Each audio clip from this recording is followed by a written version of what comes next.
ನಮಸ್ಕಾರ. ಇದು ಮಂಗಳೂರಿನ ವೆನ್ಲಾಕ್ ಸರ್ಕಾರಿ ಆಸ್ಪತ್ರೆಗೆ ತಾಗಿಕೊಂಡಿರುವಂಥ ರಸ್ತೆ. ಇದೇ ರಸ್ತೆಯಲ್ಲಿ ಆಸ್ಪತ್ರೆಯ ಬೇರೆ ಬೇರೆ ಘಟಕಗಳಿವೆ.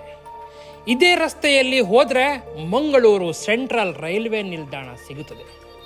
ನಿತ್ಯ ವೆನ್ಲಾಕ್ ಆಸ್ಪತ್ರೆಗೆ ರೈಲು ನಿಲ್ದಾಣಕ್ಕೆ ಬೇರೆ ಬೇರೆ ಜಿಲ್ಲೆಗಳಿಂದ ರಾಜ್ಯದಿಂದಲೂ ನಾಗರಿಕರು ಬರ್ತಾರೆ. ಅವರು ಇದೇ ರಸ್ತೆಯಲ್ಲಿ ಸಂಚರಿಸಬೇಕಾಗ್ತದೆ.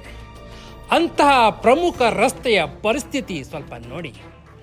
ಡ್ರೈನೇಜ್ ರಿಪೇರಿ ಎಂದು ರಸ್ತೆಯನ್ನು ಅಗೆದು 2 ತಿಂಗಳ ಮೇಲಾಯಿತು.